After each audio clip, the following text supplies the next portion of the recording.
Picture this, a desert night that is just absolute, black, suffocating, and completely, utterly silent.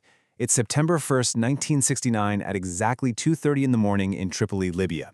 It's the kind of silence that perfectly hides the sound of boots on stone or the cold click of rifle bolts being drawn back in the shadows.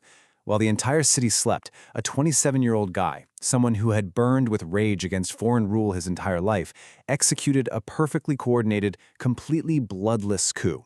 He struck while Libya's aging monarch, King Idris, was conveniently out of the country getting medical treatment in Turkey. And literally by dawn, the radio stations, the communication lines, the army headquarters, they were all seized. His name was Muammar Gaddafi, and on this single night, he captured an entire country. Welcome to This Explainer. Today, we're acting as investigators, tracking the truly chilling transformation of a poverty-stricken idealist into one of the world's most brutal dictators. Because you really have to wonder, right? How does a man who starts out genuinely wanting to free his people end up terrorizing them for decades? Well, let's dive in and uncover the evidence. Section 1. The Midnight Coup. Section 2. Forged in the Desert. Okay, to understand his motives, and really, how a young soldier even pulls something like this off, we absolutely have to look at the environment that forged him. Gaddafi didn't just appear out of thin air. He was the product of a very specific, unforgiving history. Back in 1931, the Italians deliberately humiliated Libyans by executing the fiercely defiant resistance leader Omar Mukhtar right in front of 20,000 people. This raw image of defiance became the entire lens through which Gaddafi saw the world. Born in 1942 in a shockingly poor Bedouin tent made of stretched goatskin, he grew up with literally nothing.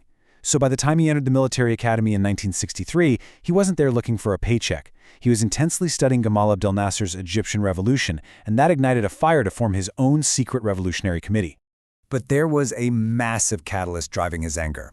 In 1959, vast oil reserves, we're talking some of the largest in human history, were discovered right beneath the Libyan desert. Almost overnight, the country becomes strategically vital. The money starts flowing endlessly. But here's the catch. It only went to the palace, to foreign corporations, and this tiny circle of elites. Ordinary Libyans were still enduring extreme poverty, living without electricity or running water. For the young soldier, this wasn't just frustrating. It was a profound moral outrage.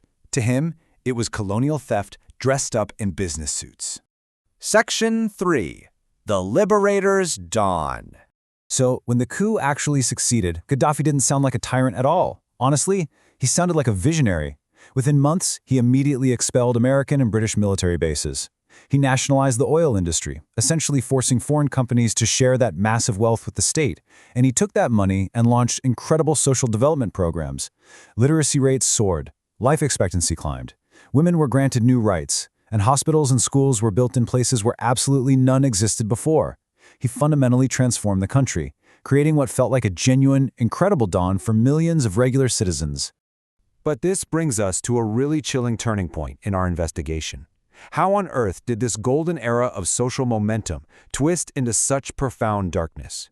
When exactly does a revolutionary become a tyrant? Well, the answer lies in the very nature of absolute control. There's an old saying, power is a desert of its own kind, and deserts change a man. As the years went on, his absolute, unchecked power slowly started to corrupt that original vision. That early revolutionary zeal he had, it morphed into this deep, suffocating paranoia, which ultimately led him to silence absolutely all dissent. Anyone who criticized him was imprisoned, exiled, or they just simply vanished. Section 4. Descent into Tyranny. To really grasp the mechanics of his dictatorship, you have to look at how he actively manipulated language to secure his power. He literally invented a new term, Jamahiriya, which roughly translates to state of the masses, and he used this concept to dismantle traditional government entirely, replacing it with a Byzantine system of people's committees. But in reality, this was just a smokescreen masking his absolute control. He published his political philosophy in this wildly incoherent green book, completely banned political parties, and began surrounding himself with a highly provocative personal bodyguard made entirely of female soldiers. And this bizarre domestic control mirrored a deeply contradictory foreign policy. On one hand, he's out there funding global liberation movements, aggressively framing himself as a revolutionary hero fighting Western imperialism. But on the exact same token, he's orchestrating horrific terrorist attacks. He was linked to the 1986 bombing of the Libya discotheque, which targeted American soldiers, and of course, the catastrophic 1988 bombing of Pan Am Flight 103 over Lockby, Scotland, which killed 270 people. This massive duality instantly turned him into an international pariah. As a result, Libya faced over a decade of just crushing international isolation and heavy sanctions. But then, facing the reality of the U.S. invasion of Iraq in 2003, Gaddafi executed this extraordinary diplomatic reversal. To ensure his regime survived, he quietly agreed to dismantle his weapons of mass destruction and actually pay compensation for Lockerbie. And the irony here is just profound. The very same Western leaders who once called him the mad dog of the Middle East were suddenly sitting right there in his Bedouin tent, shaking his hand and signing lucrative new oil contracts. Section 5. The Final Desert. Because of these deals, Gaddafi firmly believed he was finally untouchable. But the 2011 Arab Spring would prove him fatally wrong. When massive protests ignited all across the region, leaders in places like Egypt and Tunisia eventually stepped down. But not Gaddafi. He took a vastly different path. He went on state television and made this chilling, unforgettable vow to his own people. He promised to hunt the protesters down house by house, alley by alley, literally threatening to destroy them like rats. This horrific broadcast shocked the entire world and directly triggered the United Nations and NATO to intervene.